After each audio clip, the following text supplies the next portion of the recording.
The first picture you see here, you see the gas and the brake function. And of course, we're talking about the gas and the brake in a car. You cannot go forward if you don't have the gas function. And when I think gas function, I'm thinking about loan officers, loan production.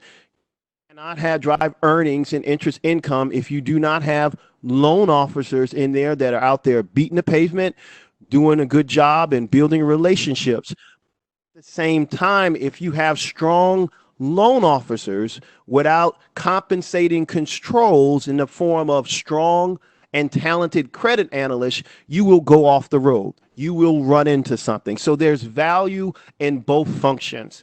But what are the core qualities of a strong analyst? Number one, curiosity.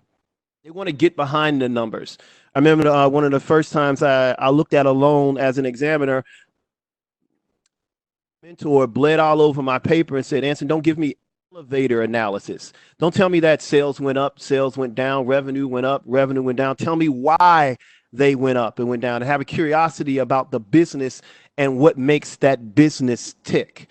Next thing you know, you want to have perspective. You want to understand the perspective of the loan officer as an analyst and understand what they're attempting to accomplish by getting this deal. And you should be happy to help that loan officer get a win from time to time.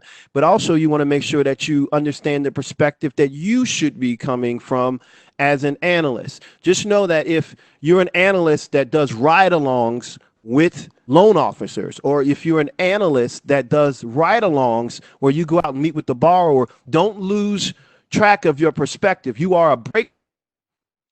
You go with the borrower and they show you the nice fish tank and you go out to lunch and everything. Don't forget that you're a control function. Don't get so bought into the deal that you lose your independence. Also, as an analyst, introspection. Know which areas that you need to improve on. If you're weak in some areas of cash flow, free cash flow, if you don't know what capex means, introspective to know. You say, you know what? I heard somebody mention something in the last meeting. Let me ask one of the loan officers what they meant. Let me ask one of the senior analysts a concept that I'm kind of fuzzy on. So always be introspective on the areas in which you can improve on. And lastly, emotional intelligence. You can be smart and you can be right, but if you do not know how to communicate with people, you're not going to go far in this business. I find that some of the people that last the longest is that they know how to communicate with other individuals. They know how to build relationships while also being able to have tough conversations. All right.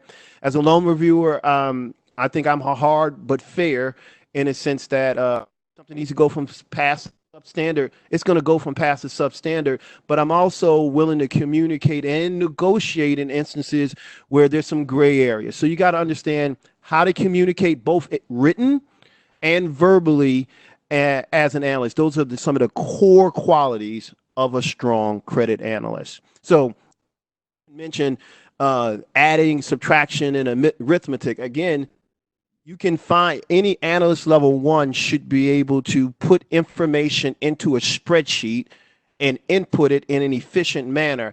It's these softer skills that are going to make your career.